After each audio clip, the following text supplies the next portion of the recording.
Ever wondered if your kindness could be a double-edged sword? Join me on a journey as we unravel the layers of being excessively kind and explore 5 eye-opening lessons that might just reshape the way you view generosity. Ready to dive in and discover the unexpected twists of too much kindness? Let's go. 1. Being super nice might not always work out. So picture this, a picturesque farm with a hard-working horse and a laid-back donkey. One evening, the tired horse spills its troubles to the donkey, constant ploughing, scorching sun, and aching from the harness. The donkey, being the wise friend it is, suggests a trick to get a day off. The horse takes the advice, pretends to be sick, and what happens? The farm owner puts the donkey to work instead. Lesson 1. It's cool to lend a hand, but there's a limit. Being too nice might mean taking on someone else's problems. Now let's delve deeper into this lesson. Being overly nice can sometimes lead to unintended consequences. It's like being the go-to person for every favor. Sure, it feels good to help out, but if you're constantly taking on everyone else's burdens, it could leave you feeling overwhelmed and exhausted. The key here is finding a balance between kindness and self-preservation. Remember, you're not a superhero who can save the day every time. It's okay to take a step back and prioritize your own well-being. 2. Giving without expecting much back. Think about the last time you did something nice for a friend. Did you secretly hope they'd return the favor someday? It's a common human thing to expect a little quid pro quo, right? Well, enter Stoicism, an ancient philosophy that says, hey, do good things without expecting anything in return. It's like holding the door for someone and not expecting everyone to hold the door for you forever. Lesson 2. Give without banking on getting back. Now let's unwrap this lesson a bit further.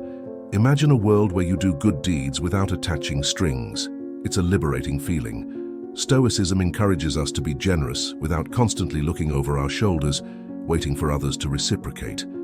It's about finding joy in the act of giving itself, rather than in the expectation of receiving something in return. So, as you navigate the twists and turns of kindness, keep in mind that true generosity comes from a place of genuine care, not a desire for a return on investment.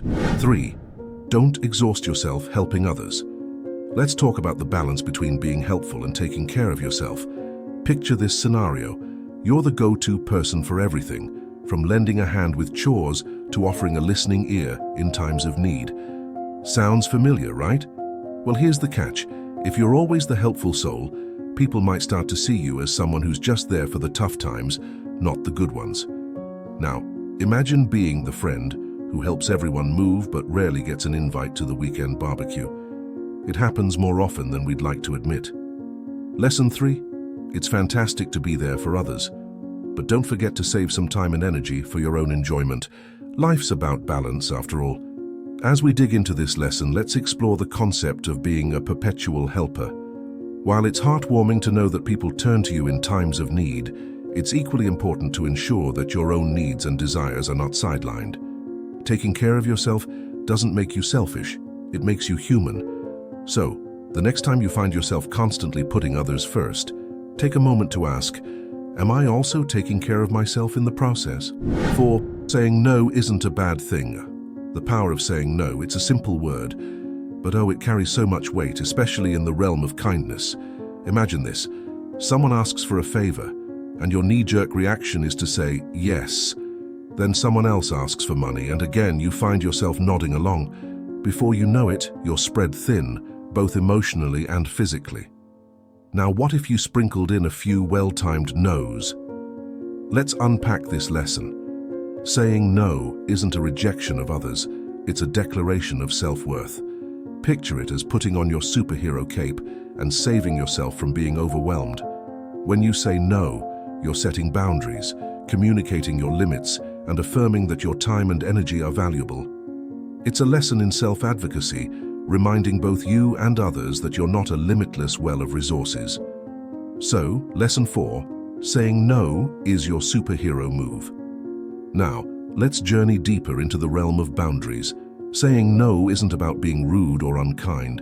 It's about recognizing your own capacity and respecting your well-being. It's like having a finite amount of energy and learning to allocate it wisely. By setting boundaries, you're not just safeguarding your own mental and emotional health, you're also teaching those around you about the importance of balance and self-care. 5. Authentic connections beyond excessive kindness. Ever found yourself being the go-to person for help, yet somehow missing out on the joyous moments? It's a common scenario, and Stoicism sheds light on the essence of authentic connections. Picture this: a friendship built on shared values, understanding, and a genuine appreciation for each other.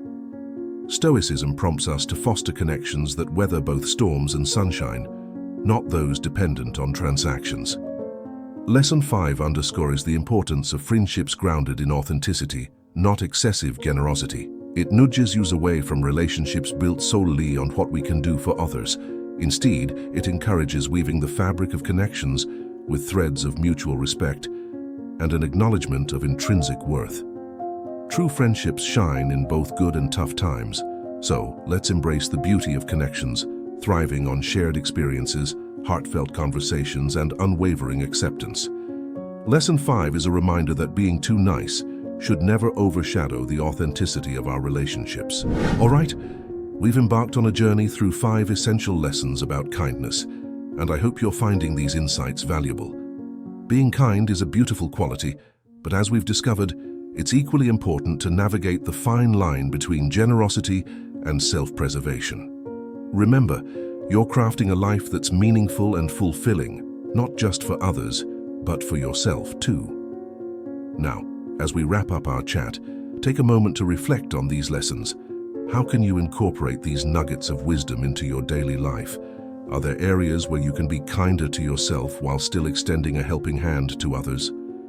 Share your thoughts in the comments below, and let's continue this conversation. If you've enjoyed our journey today, don't forget to hit that like button, subscribe for more insightful content, and share this with anyone you think might benefit from these lessons.